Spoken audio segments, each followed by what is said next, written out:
Rick Hong here for Hollywood First Look. Today we are at Squid Game The Challenge, getting ready to talk to the final contestants of the awesome reality show by Netflix. Let's take a first look. If you know the song, sing along.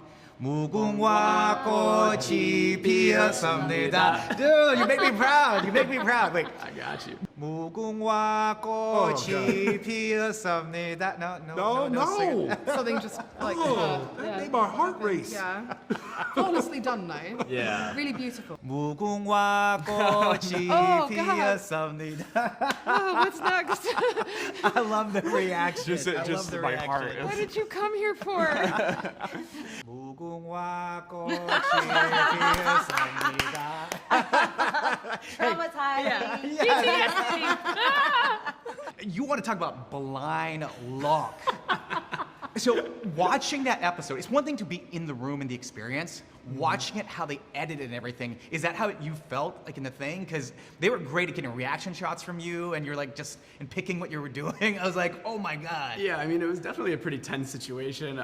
Both times, obviously, I got super lucky with my choices. Like, I definitely had my intuition going in of like who I suspected it, but it was still a surprise to like actually find out that I was right. And so my whole thing during that was like, well, you know, if I'm going to be going down anyway, I might as well have some fun with it. I might as well, you know, get a little silly, and it ended up working out.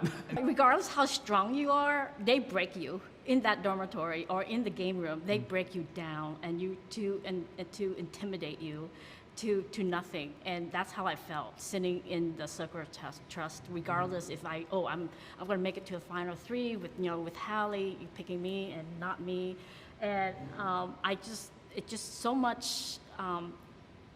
Stress that a lot of burn on your shoulder. It's been wild. It's really been wild. My social game got me through. It's not a lot shown, but I was friends with a lot of people in the dorm. I tried to be someone that they could talk to, and they knew that I was telling them the truth at all times, and I had no real ulterior motives. Roland, I gotta start with you, man. I watched the episode, my mind was blown. I'm a viewer, I get to see it in real time.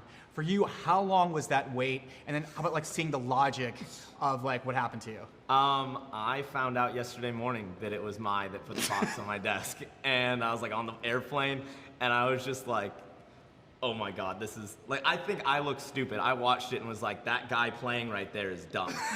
Who's he? Me, yeah, no, definitely not me, because I'm big brain, not that guy on the TV. No way, man. So you had to wait a long time. Yeah, I thought it was Sam for the last 10 months. I was deciding between Rose and Sam, and then Sam was being a little sus, but I was like, I trust Sam. I trusted everyone way too much. I picked Rose because I didn't know her. Like, she was the only one left I didn't really know.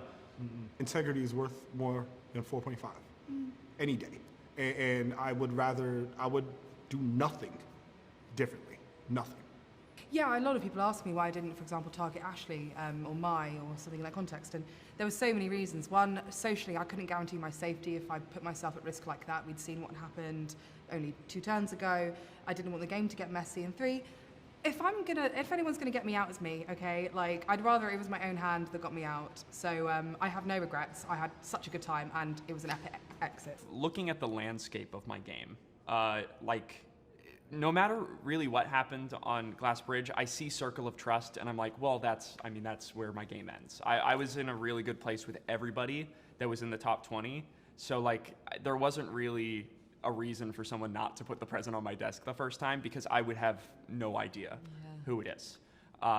So I think like what happened on Glass Bridge, tragic, but not necessarily, I don't look back on it and I'm like, I could have taken this home. I go, it was still a really long road to get to the end, and I don't know if I was capable And of that. it was much more important to be lucky than anything. And when I left the game, I said to him, I know you're strong enough, I know you're agile enough, I know you're smart enough. I just pray you're lucky. Yeah. Because that was what you needed. Oh, I was like, Ashley, take the jump, please take the jump. But I get it, and in that moment you make decisions. That's what the point of it is, this great social experiment. What would you do? Being the hero isn't always the best move. Yeah. Ashley, I gotta start. I mean, I mean, so like, how did you just like seeing how everything was cut and everything, and like just towards the episodes with like Trey and mine and everything, like just your own reactions, like watching it, being like, okay, that's not quite how it went down, or do you see it from a different perspective? I see it from a different perspective now, right? In the game, when I'm having a one-on-one with mine, she's like, you didn't take your jump. I'm like, what the hell? I took my jump. What are you talking about, right? And I didn't lie, right? I took my jump. That's what I was referring to. But, looking back on the show, she's referring to me overtaking Trey. I wasn't going to risk myself, and everybody had a lot of opinions, but it wasn't any ill will with Trey or purposely trying to have him eliminated or anything like that. I just was doing what was best for me because we were playing for ourselves. I would say it was my time. In the show, I think she says, I wasn't supposed to win, and I said, yes, you were. So I think everything happens for a reason.